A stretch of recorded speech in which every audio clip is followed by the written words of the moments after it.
Salut à tous, bienvenue dans Clara's Kitchenette. Aujourd'hui, je vous propose de réaliser un gratin de pâtes coquillage ricotta mozza. Un pur délice. C'est le plat de mon enfance, j'en ai mangé tous les hivers. Quoi de plus réconfortant qu'un gratin de pâtes au fromage? J'ai hâte de partager ma recette de famille avec vous. Alors tout de suite, voilà ce dont vous aurez besoin. Pour 5 gourmands, il nous faut 250 g de pâtes coquillage. Si vous ne trouvez pas ces pâtes, vous pouvez toujours choisir un autre type de pâte type cannelloni. 250 g de mozzarella. Je vous conseille d'utiliser de la mozzarella spéciale cuisine, car la mozzarella pour les salades est trop humide et ne conviendrait pas à notre gratin. 500 g de ricotta. C'est vrai, c'est pas très light, mais je vous promets que nous ferons des recettes moins caloriques.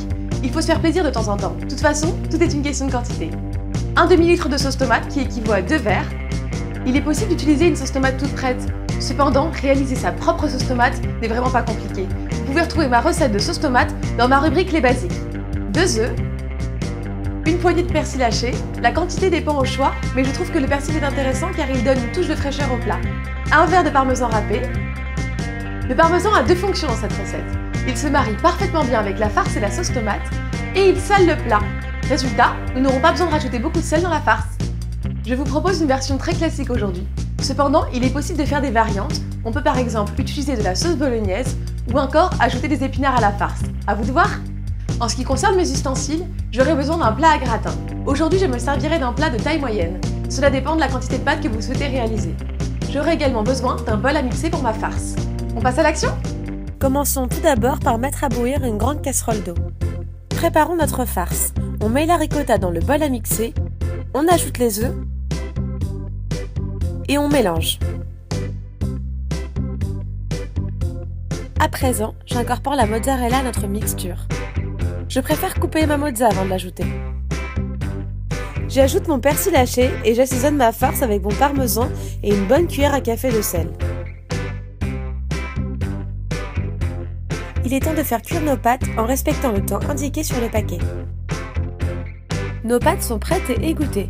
Je verse à présent une louche de sauce tomate dans le fond de mon plat à gratin. Avant de passer à la dernière étape, préchauffez votre four à 200 degrés.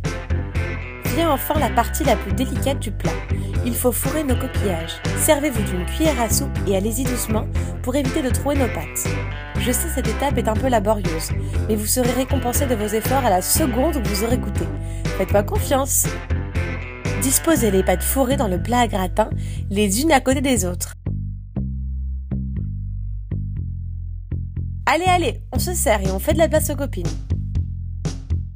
On ajoute une belle louche de sauce tomate et c'est au tour du fromage. Je découpe finement le reste de ma mozzarella et je le dispose dans mon plat. Je vous conseille de rajouter un peu de parmesan râpé sur le dessus. Ça fait de mal à personne.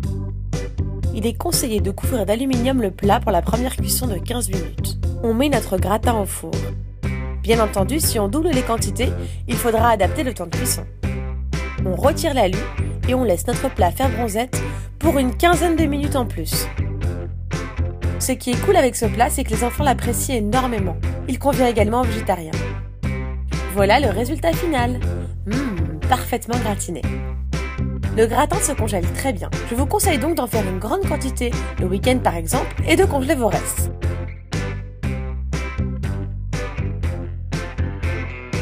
C'est prêt et c'est l'heure de goûter.